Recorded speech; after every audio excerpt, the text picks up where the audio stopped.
What's that? It's the control system for the van, which you can operate off an app. Yeah. Have you any interest in doing that, or on the app or not? Because it's up to you. You don't have to use it. It's there if you want it. Okay. But you can just use the basics of the caravan if you want to. Because some people don't like technology and. Yeah, I'm not too fussed. But I know somebody who might help us. Yeah. Okay. But if you have got that app on your phone, I can show you obviously how to set it up. Right. So what we'll do. The first things first, when you get to a site, if you're a member of the Caravan Club or the Caravan Motorhome Club as they call it now, or Camping and Caravan Club, Camping and Caravan, both. You might, if you own both, yeah. If you know, obviously you know, Camping and Caravan, they will show you two pits normally. Caravan Club says go and find your own. Camping and Caravan, obviously help you onto your pitch. Obviously you've got to reverse onto it. Obviously you have no problem with reversing, hopefully. Yeah. What you need to do first, obviously reverse onto the pitch, check to see if it's level side to side first. Yeah. Okay. The only way you can level it up side to side is by chucking it. So similar to what you might have done with your motor, chocks under the wheel. Yeah. So if it's leaning one way or the other, you lift that one that's lower down. Yeah. So all you do is just drive the caravan up the ramps if you've got them ramps still. Yeah. No, I put them with the motorhome. Right. Or you might just want the motorhomes tend to be a bit more chunkier because obviously you've got a vehicle going onto it. So all you do is just obviously you've got two wheels. Are the ramps with this? Is the ramps with this? So you've got two wheels, you've obviously got to get them onto both of them onto a ramp. So what you do is you either pull it, probably the best thing to do is push the caravan further back than what you normally would do. Obviously make sure there's no bollard or anything behind it before you do that. Yeah. It's easier to pull the caravan up the ramp than trying to reverse it because obviously the vehicle doesn't like it too much because it starts pushing the brake on. And then the clutch tends to suffer a little bit on the vehicle. Yeah. It's easier to pull forward rather than back. Yeah. Right? Yeah. So once that's if you need to level it. On most, you get on the most of the hard standing sites, pitches, they tend to be reasonably level side to side, but front to back, you do tend to level, well, unless you get a really level side. So obviously the reasons for leveling it, one, obviously for a more comfortable night, if you're on a bit of an angle, you're going to be rolling out of bed, or drainage, or fridge on gas doesn't like to be on an angle. It just upsets it. Right? So once you've determined if it's level side to side, if that's okay, obviously spirit level's useful, then first things first, handbrake on, disconnect your car or your vehicle from your caravan. Yeah. Make sure you disconnect all the cables, get it out the way. Then you want to level it front to back. All you use is the jockey wheel.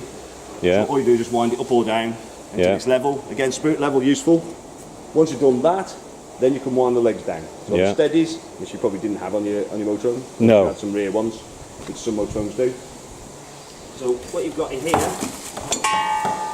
your winder handle. So in the position on the corners normally, so there's one either side at the front. See the legs already down, and there's two at the back. So there's one either at the front. What you may want to do, if I can just find my drill, is get a fitting. If you've got a cordless drill, something similar to that, you can get that kind of fitting. Yeah. Which obviously makes it a lot quicker. Doing this by hand, if you started doing that, I would have all the other three done with this before you even got that to the ground, because it's that quick. All you do, if you do that by hand, that's a good idea, mate. You get them in the shop. Get those in the shop. Yeah, you can do it. The other thing is, once you wind it to the foot, it's not there to lift it. These steadies are just there to steady it. Stop it from bouncing around when you're walking in it. So all you do is just wind it down to the ground. What I tend to do once I've till it touches. Sorry. Till it touches the ground. Yes. Then all I do is that. Yeah. If I can see a bit of movement still, tweak it a little bit more. Yeah. Okay. Yeah. So do that all the way round. So once you've done that, then you can start connecting the services. Yeah. So on your motorhome, obviously you're going to fill your tank up before you go onto the pitch, probably. Yeah. With this. So you would have needed to get your bits and pieces out, obviously for your acro and everything else, which might be stored in your front locker. Normally when I'm in there, I will switch the gas on. Yeah. Okay, so obviously you always switch it off, don't always never travel with gas. When you're moving. Gas on. That's really annoying noise now, that is. Right, so obviously you can turn your gas on. My wife tends to jump in and she's getting the kettle on while I'm doing things on the outside. Obviously it's up to you how you do that. Okay? Yeah. I will run through the A-frame after when we connect to the vehicle, so don't worry about that at the moment. Yeah. Are you okay to just ding and put that in the way. Right. Okay. That's it. That's it there. Right. So the first thing that comes through is your water. So as if you've got an acroll or not. You've got an acroll. or you're getting an Akrol, you need something like this, a water container. No, we haven't got one of those. You haven't got one of them, so you're going to need something like that, unless you have the direct connection to, which you can get for the super pitches. Yeah. You can actually have the bollard on the pitch.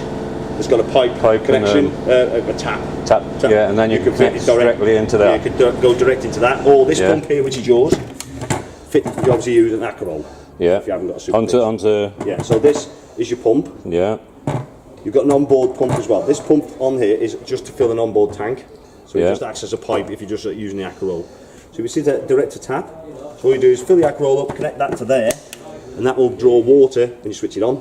Yeah. Draw water into your hot water tank and into the rest of your water system. Okay? Okay. If you want to use the onboard tank, you need to connect that to there, which says direct to tank. Yeah. And that will, plus a button on the control panel, and that will fill your onboard tank. So similar. What's the capacity of the around about 30. It's not much more. It's more probably a bit less than that. So it's about 30 litres. So you fill it up there first to fill that up. Fill that up. Then what you can do then is disconnect that. Go and fill your Akrol back up.